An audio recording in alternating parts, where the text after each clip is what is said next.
You have had a long, exhausting, draining day. You walk through your own front door, and where exactly do you go? Not to a chair, not to the kitchen. You head straight for the couch, and you do not simply sit down on it.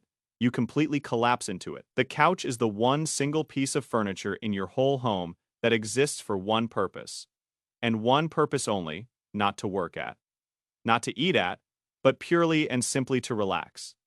It is built for flopping, sprawling, napping, cuddling up, and doing absolutely nothing at all. So let us quietly take it away. No sofa, no settee, nowhere soft left to fall. This is your life without the couch, and your living room is about to lose its entire reason for existing. You get home, tired down to your bones, and you reach for that familiar soft landing, and it is simply gone. In its place, there is nothing but a set of hard chairs. So you try your best to relax on a stiff dining chair, sitting bolt upright, and it is honestly absurd. You cannot put your feet up. You cannot lean right back. You cannot lie down. There is nowhere in your entire home, apart from your bed, to simply be horizontal and comfortable while still being awake and part of the world. There is a particular specific magic to a couch that a plain chair can simply never match. You can turn sideways, tuck your feet up under you, drape your legs right over the arm, or stretch yourself fully out flat. A couch does not sternly demand that you sit in one single correct posture. It simply accepts you in whatever exhausted, crumpled shape you happen to arrive in. Take that away, and you feel oddly policed by your own furniture, forced to sit up properly all evening long. You want to watch something, but instead of sinking into soft, deep cushions under a warm blanket, you perch stiffly on a wooden seat like you are waiting at a bus stop. You want to take a nap on a lazy afternoon, but your only two options are now to sit up straight or to go all the way to bed. When friends come over, there is nowhere at all to lounge and sprawl about together.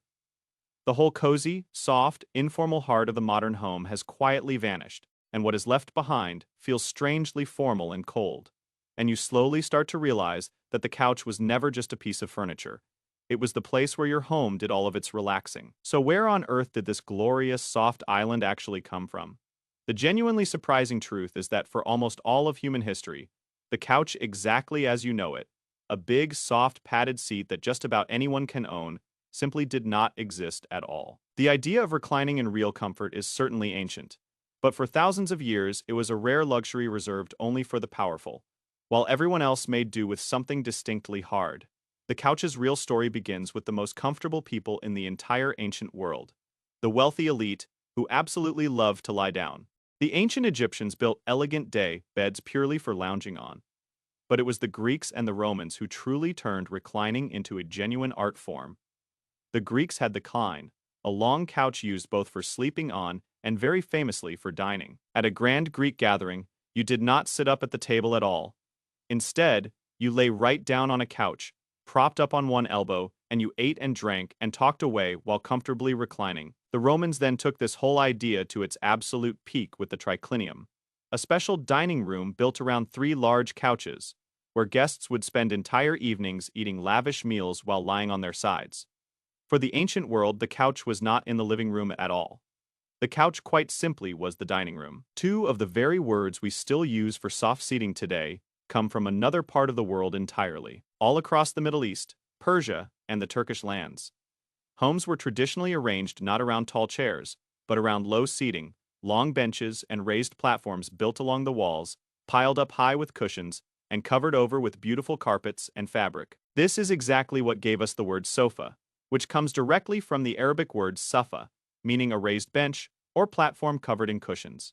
And it is what gave us the word divan, which comes from a Persian and Turkish word for a council chamber that was lined with precisely this kind of cushioned bench seating. These low cushion, covered lounging seats, so soft and so inviting, are the true ancestors of the very thing sitting in your living room right now.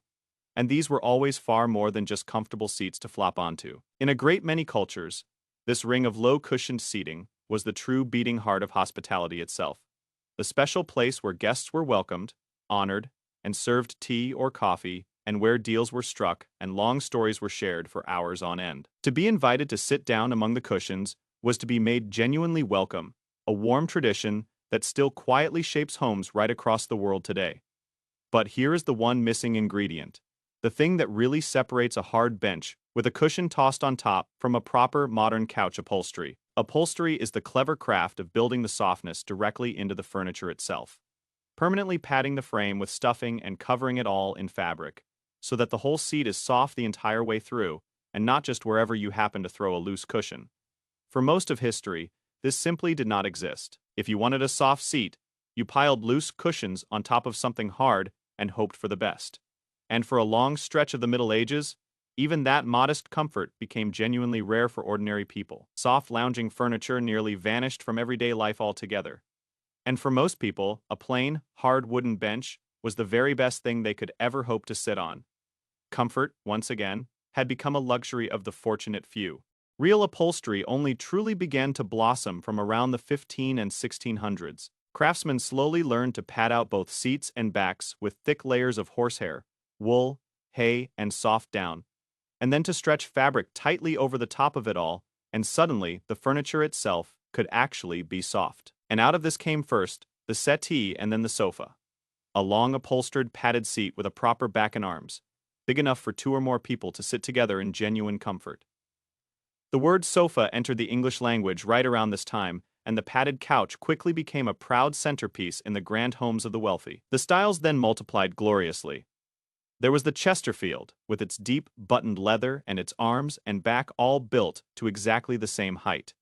There was the chaise longue, which literally means a long chair, a stretched-out couch for reclining fully with your legs up, sometimes also called a fainting couch. And there was the small and elegant French canapé, but every last one of these was still an expensive, handmade luxury, found only in the drawing rooms of the rich, and never in the homes of ordinary families.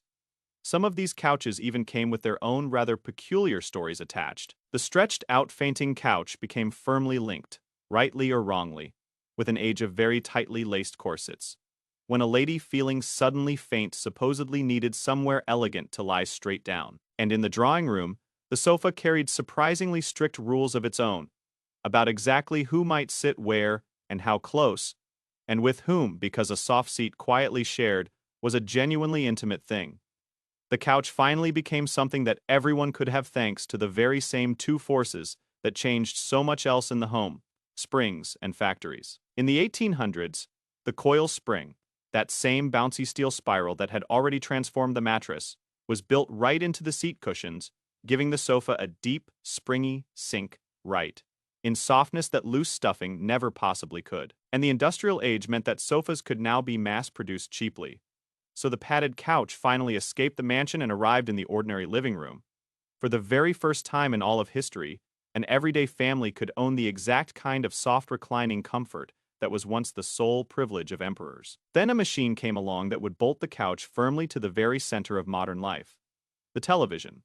Once families finally had a glowing screen to gather around, the sofa quietly turned to face it, and the 2 of them became utterly inseparable. The couch became the throne of leisure, the command center of the whole evening, aimed squarely at the glowing box. So much so that we even invented a whole new phrase, the couch potato, for the person who sinks into it and simply does not get back up. Even the world of the mind found a use for it, because the therapist's couch, where a patient lies right back and relaxes enough to talk freely, is a direct descendant of that same ancient idea that lying down gently puts a human being at ease. The couch also never once stopped shifting. The reclining armchair arrived, tilting smoothly back and popping out a footrest at the mere pull of a lever, a personal little throne of comfort. The clever sofa bed learned how to unfold itself into a spare bed for visiting guests. The big corner sectional stretched right around the room to seat the whole family at once, and modern foam and neatly pocketed springs replaced the old scratchy horsehair, so that today's couch can be softer, deeper, and far cheaper than anything a king ever once reclined upon. So what did the couch, in the very end, really give us?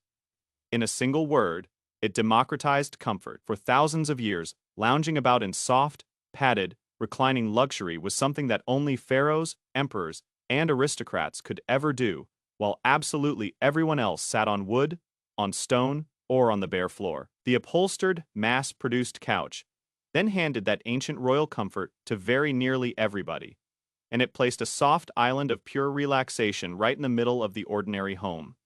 And in doing exactly that, it quietly created the modern living room, and really the whole modern idea of relaxing at home in the first place. The couch is where we collapse after a long day of work, where we watch and read and gently doze, where a whole family piles together on a lazy Sunday morning, and where friends sprawl out and talk late into the night.